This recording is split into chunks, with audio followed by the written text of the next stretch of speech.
Yes, as Brad said, firstly, thanks for attending this afternoon's little talk.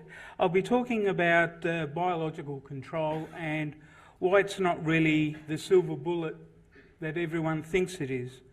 And when I say everyone, I'm mainly talking about the public perceptions of biological control and what it can do and what it can't do.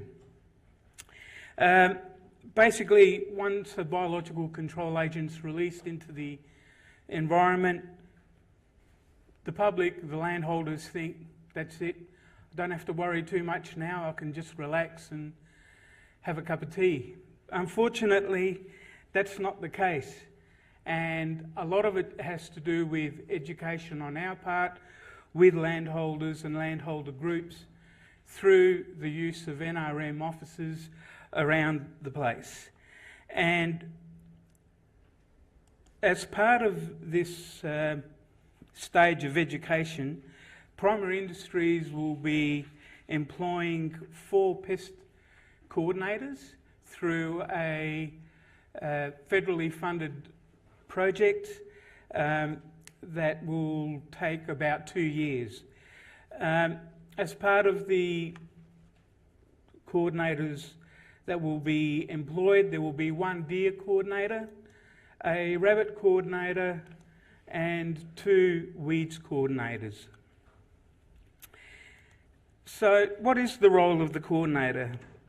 It's actually a very important role because they will collect all the information from government institutions and pass them on to landholders, landholder groups, NRM officers. And together they'll develop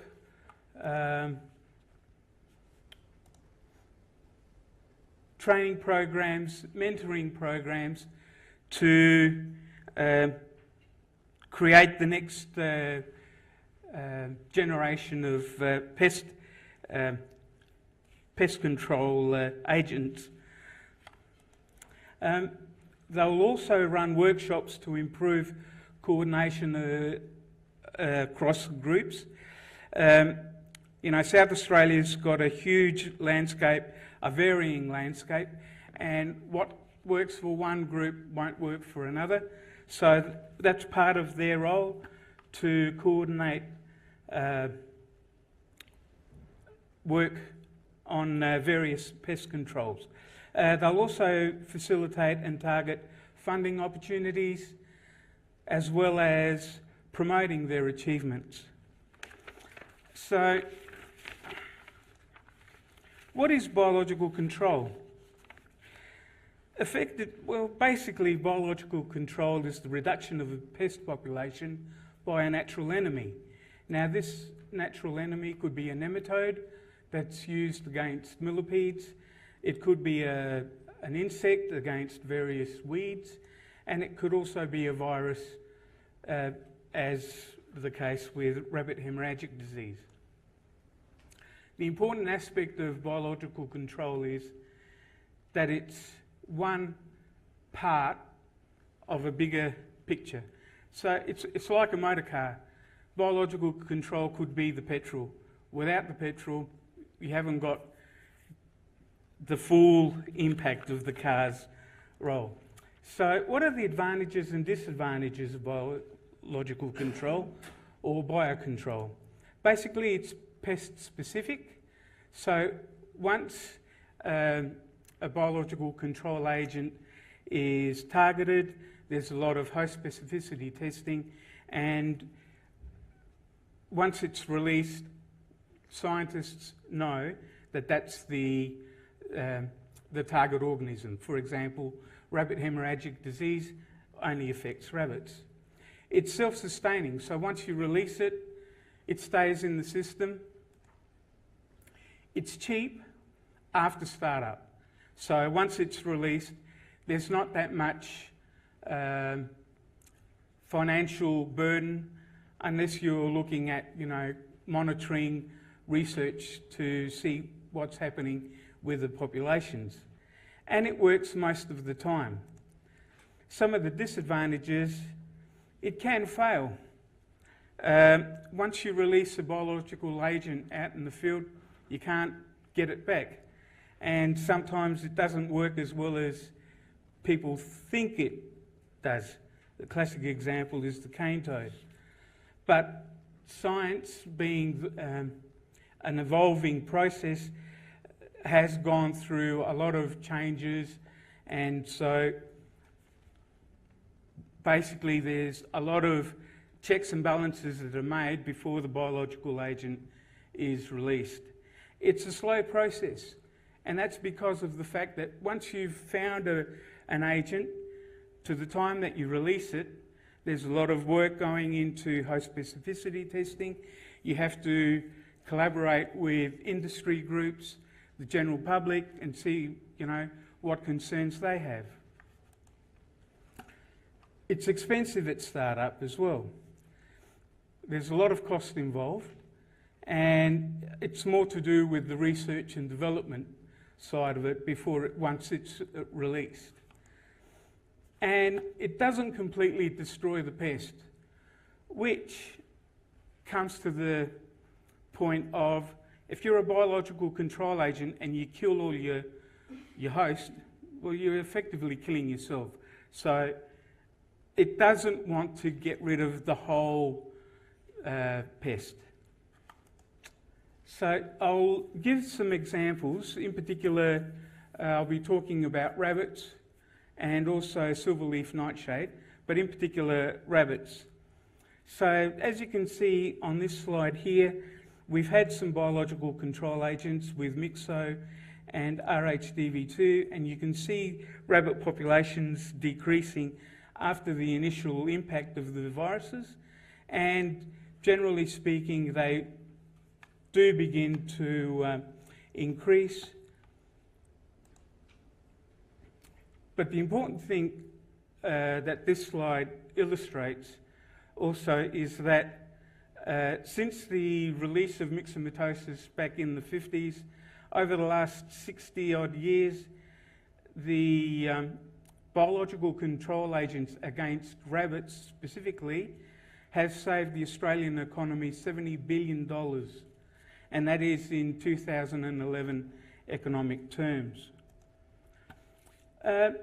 Earlier I said that the biological control agents don't kill the host totally, and one of the study sites that we've got out at Turretfield, you can illustrate clearly that with the yearly outbreaks that we've had out at the research site in the Barossa, we haven't reached any figures higher than 80% mortality.